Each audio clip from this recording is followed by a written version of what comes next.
ஓம் முருகா போற்றி, கந்தா போற்றி, கதிர்வேலா போற்றி, அறுபடை வீடு கொண்ட முருகப்பெருமானே போற்றி போற்றி. என் செல்ல பிள்ளையே, என் செல்ல குழந்தையே, வெகு நேரமாக உன்னிடம் ஒன்றை சொல்லவே இந்த முருகப்பெருமான் காத்திருக்கிறேன். கேட்காமல் மட்டும் சென்று விடாதே. ஆம் செல்லமே, உன்னுடைய கண்ணீரும் உன்னுடைய கவலையும் மட்டும்தான் உன்னை பலவீனமாக காட்டும். அழுவதாலும் சோர்ந்து போவதாலும் ஒன்றும் நடக்கப் போவதில்லை.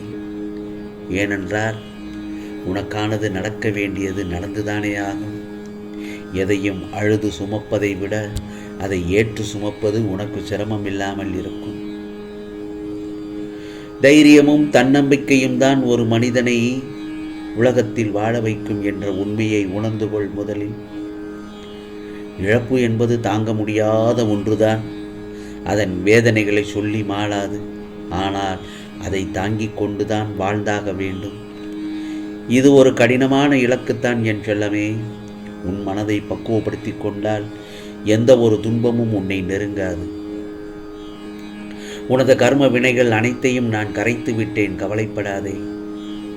நீ இப்பொழுது மகிழ்ச்சியின் பாதையில் முதல் படியில் அடியெடுத்து வைத்து விட்டாய். நான் உன்னை சந்தோஷமான வாழ்க்கைக்கு அழைத்துச் செல்லப் போகிறேன். இனி நடக்கப் போகும் ஆனந்தமான வாழ்க்கையை நன்கு உற்றுப்பார். இந்த முருகப்பெருமான் மீது பல மடங்கு நம்பிக்கை கூடும் நேரம் இது. உனக்கு இனி ஒருபோதும் கவலைகளே இருக்காது என் செல்லமே. ஆனால் நீ செய்ய வேண்டியது ஒன்றே ஒன்றுதான். நம்பிக்கை, பொறுமை, இந்த இரண்டையும் நீ கைவிடாமல் பாதுகாக்க வேண்டும். இந்த உலகில் சிலர் எப்போதும் மற்றவர்களை காயப்படுத்துவதையே வேலையாக கொண்டுள்ளார்கள், அப்படித்தானே? அதைத்தான் உனக்கும் செய்து கொண்டிருக்கிறார்கள். மன தைரியத்தோடு உன்னுடைய ஆற்றலை தேவையற்ற இவர்களிடம் வீணாக்காதே. இதுவரை உன் மனதில் இருந்த வலி, வேதனை, துக்கம், தோல்விகளால் மனம் பரிதவித்தது எல்லாம் முடிவுறும் காலம் வந்துவிட்டது. உன் உழைப்புக்கு ஏற்ற பலன் கிடைக்கப் போகிறது என் செல்லமே. நிம்மதியும் சந்தோஷமும் அழகாய் பூத்து குலுங்கும். உன்னை ஏளனமாக பார்த்து நின்றவர்கள் முன்னால் உயர்ந்து நிற்கப் போகிறாய். தடைகளை தகர்த்து எரிந்து வெற்றி பெறப் போகிறாய். கலங்காமல் இரு என் செல்லமே. நீ உன் மனசாட்சிக்கு உன்னுடைய நெஞ்சை தொட்டு எந்தெந்த விஷயங்களை எல்லாம் அநியாயம் என்று நீ நினைக்கிறாயோ அவற்றை எல்லாம் நீ செய்தால் நிச்சயமாக அது நல்லதாகத்தான் இருக்கும். அது செய்த பிறகு கஷ்டம் வருமே, துன்பம் வருமே என்று யோசிப்பதை தவிர உன்னுடைய மனசாட்சிக்கு அது நல்லதா கெட்டதா என்று உன் ஆழ் மனதிற்கு தெரியும்.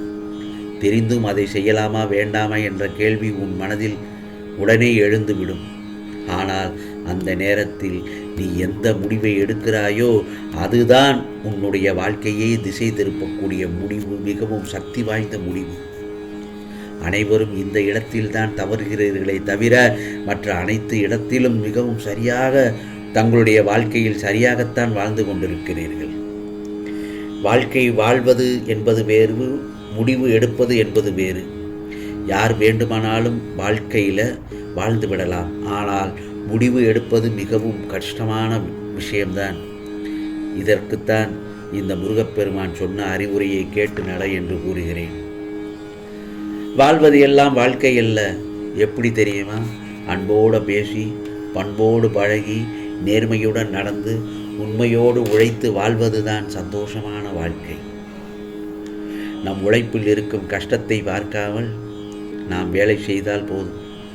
நிச்சயம் அதற்கான வெற்றி பல மடங்கு 100% கண்டிப்பாக கிடைக்கும். பிறகு சந்தோஷம் தானாக வரும். நீ வாழ்க்கையில் ஆசைப்பட்ட அனைத்தும் கிடைப்பதில்லை தானே? ஆகையால் கிடைத்ததை வைத்து வாழ கற்றுக்கொள். கவலைப்படாதே. இந்த நிலை நிச்சயமாக மாறக்கூடியதுதான். எல்லாம் சரியாகிவிடும். மனதில் உள்ள குழப்பங்களை நினைத்து கவலைப்படாதே. இனி உன் வாழ்க்கை சந்தோஷமாகும். தேவையில்லாத விஷயங்களை நினைத்து புலம்பி வருத்தப்பட்டு கொண்டிருக்கிறாய். எதையும் நீ பெரிதுபடுத்த வேண்டாம். நீ செல்கின்ற பாதை சரியானதே. செல். சென்று கொண்டே இரு, பயப்படாமல் செல். நீ மகிழ்ச்சியான வாழ்க்கையை பெறப்போகிறாய் என் செல்லமே. இதோ உனக்கான நல்லதொரு வாழ்வு கிடைக்கப் போகிறது. ஆனால் வாழ்க்கையில் அவ்வப்போது சின்ன சின்ன துன்பங்களும் சிக்கல்களும் வருவது கண்டு நீ பயந்து வாழ்க்கையை வெறுத்து விடக்கூடாது. அந்த சூழ்நிலைகளை எல்லாம் உனக்கு மிகப்பெரிய வாழ்க்கை பாடத்தையும் அனுபவத்தையும் கற்றுக் கொடுத்து விட்டுத்தானே சென்றிருக்கிறது. இப்போது உனக்கே பாதி தெளிவு வந்திருக்கும். ஒருவரிடம் பேசும்போதே அவர்களின் நோக்கத்தை கணிக்கும் அளவிற்கு நீ மனதளவில் தேறிவிட்டாய். அவர் உன்னிடத்தில் பேச வருகிறார் என்றால் நீ சுதாரித்து கொண்டு, இவர் ஏன் நம்மிடத்தில் வருகிறார், இவர் எதை நம்மிடம் கேட்கப் போகிறார், அப்படி என்று நீ முதலிலேயே அவரை நீ கணிக்க தொடங்கி விடுவாய்.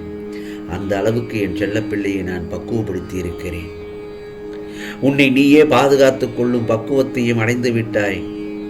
இதை கண்டு இந்த முருகப்பெருமான் மிகவும் மகிழ்ச்சியாக இருக்கிறேன். நடந்த முடிந்து எதுவும் இனி மாறப்போவதில்லை.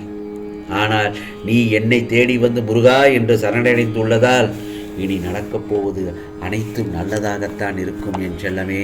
கவலைப்படாதே, நல்லது நடக்கத்தான் போகிறது. ஆகவே வாழ்க்கையில் எதை கண்டும் பயப்படக்கூடாது. உன்னிடம் இந்த முருகப்பெருமான் இருப்பதை மறந்து விடாதே. நான் பார்த்து கொள்கிறேன். நீ கண்ட வழிகளும் துன்பங்களும் அலைச்சல்களும் நான் நன்கு அறிவேன். நன்றாக ஞாபகம் வைத்துக்கொள். உன்னிடத்தில் ஒன்று நடக்கவில்லை என்றால் இதைவிட மேலான உயர்வான விஷயம் நடக்கப் போகிறது என்று தானே அர்த்தம். நிச்சயமாக உன்னிடத்தில் வெற்றி என்ற தீபத்தை ஏற்றுவேன். அனைத்திலும் எல்லா விதத்திலும் பார்க்கும் விதமாய் அகிலத்தின் ரூபமாய் நான் இருப்பேன். நம்பிக்கை, பொறுமை, எதையும் நீ எதிர்நோக்கி தாங்கும் உணர்வு, உன் பலம், உன் விசுவாசம் எவ்வளவு உன்னதமானது என்பதை நான் உணர்வேன். அதனால் எல்லாமே சரியாகிவிடும். எதற்கும் பயப்படாதே. உன்னோடும் உன் குடும்பத்துடன் எப்போதும் இந்த முருகப்பெருமான் உன் கூடவே இருக்கிறேன். நீ என்னுடைய அன்பும் அரவணைப்பும் பெற்ற என் செல்லப்பிள்ளை. நேற்றைய இழப்புகளை மறந்து நாளைய வெற்றியினை நோக்கி இன்றைய பொழுதினை நம்பிக்கையுடன் கழித்து கொண்டிருக்கிறாய் என் செல்லமே. நம்பிக்கையுடன் துவங்கு.